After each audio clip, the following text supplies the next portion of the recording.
Coming up today on YOLO, Texas. I want you to feel like in your own living room, just hanging out, having a glass of wine with your best friends. You come into the hotel drover, and it's a whole different world. It still stays true to that Western identity.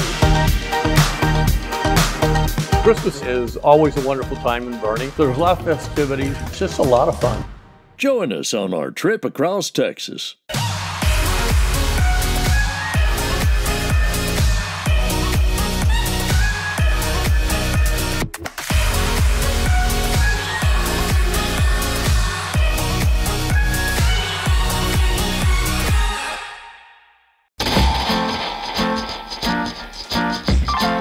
There was about 2 years in our lives where me and my sisters actually moved from Kingston to Port Antonio where Mama Mill lived, and we lived with her. I tell you, she would make magic out of her kitchen. So when the perspective or the opportunity came to build a Jamaican restaurant, it's gotta be Mama Mill.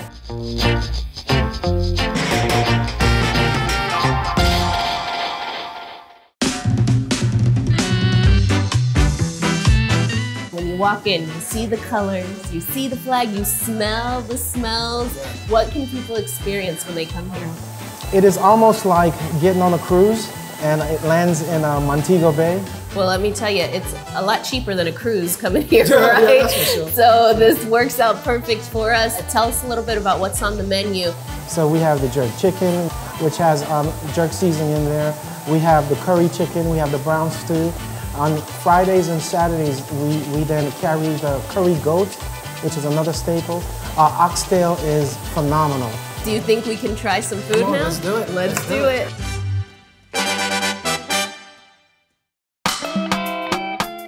Nate, thanks for joining us. Absolutely. So this mac and cheese is amazing. The jerk chicken is probably our biggest seller. It's really hard to beat. Again, it's nice and juicy. You get that smoke flavor, and then of course the kick from all of the spice that we put on there. It'll make you sweat a little bit, but that's why people keep coming back for it. That kick.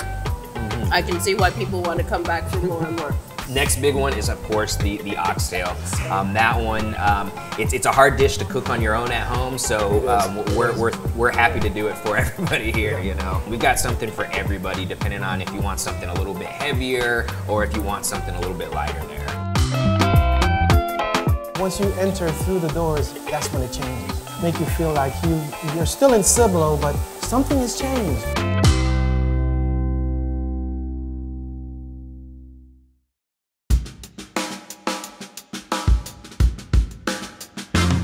There was nowhere to go in Cibolo. Not where you could get dressed up, have a nice glass of wine, charcuterie. There wasn't anywhere within a 20-mile radius.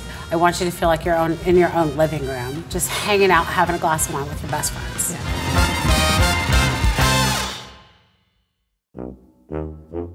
First impression, I walked in and was blown away. It's so beautiful, it's rustic, it's funky, it's like all of this combination of feelings, but it's really, really cool. Tell us a little bit about 1908. The name comes from the house was originally built in 1908. We have usually anywhere between 60 and 80 bottles of wine, and then we have probably about 40 craft ales, and then we also have full liquor, and we usually go with higher brands of tequilas. I'm okay with that. I'm okay with that. Yeah. I can get on the tequila train, and I'm on the beer train as well. But you know what? I'm not as versed in wine. I still need to learn a little bit more about wine. Do you think that the bartenders can help me out? Absolutely. Yeah. Yeah, they're very, very knowledgeable. Well, good. I'm excited to try a little bit more. But thank you again for having us. Yes. I was telling Liz, I don't know that much about wine. I can definitely help you out. Awesome. We do have a wine flight that I'd recommend because you can try a bunch of different things and see what your go-to might be. This is my goal, is to find a red wine that I like. Okay, we can definitely try kind of an array of sweet to dry. Yeah. Yeah? That'd be perfect. Okay. Awesome. Okay, so first, where I would recommend starting is a Chenin Blanc. Okay. Then I'd go to the Rosé. Slightly sweet, and then Pinot Noir, then the red blend, still juicy, and then the Cabernet, we're gonna be dry. I'm gonna start over here then. Great, perfect.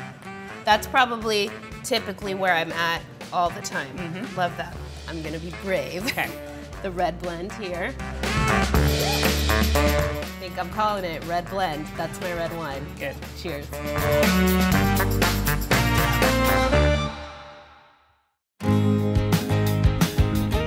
2004, we had Cibolofest, and it was over at our Nimitz Park off of FM 78. In 2006 is when we moved it down Main Street. And then Main Street got so big that we had to increase it, and we moved over here. It's just growing and growing, and it's just a great event. So it's beautiful out here, beautiful weather for a festival, but how did this entire idea even get started? This is about the 25th year. It started in '96.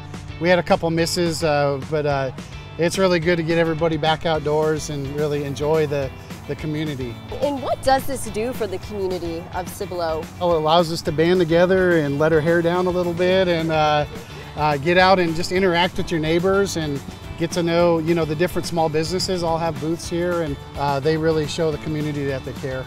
What is it that brings people out to Cibolofest? Cibolofest is our flagship event that brings, as you can tell, tons of families out for free for a low-cost wristband so that the kids can have a good time. It's incredible because there's rides, there's food, there's music. When we drove in, I saw all those vendors, and I already knew I was going to pretty much leave all my money here this afternoon. So I'm ready to get out there and see it and really experience it. I think that's the thing, is you have to be here and experience it for yourself to really know just how fun it is.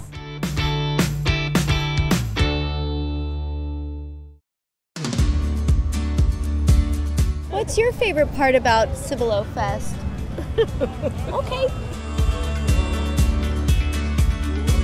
Gosh, this looks really delicious. Do you mind if I possibly take one of these with me? Hey man, shout out to Cibolo, man. Shout out Cibolo. Shout out Cibolo, man.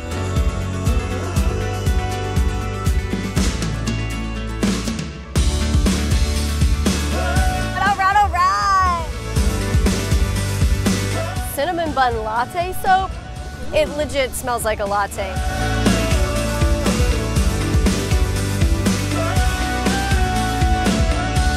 All right, there's no better way to close out Cibolofest than with some awesome local food trucks. So I'm hungry, I'm gonna get in line. I'll see you guys later.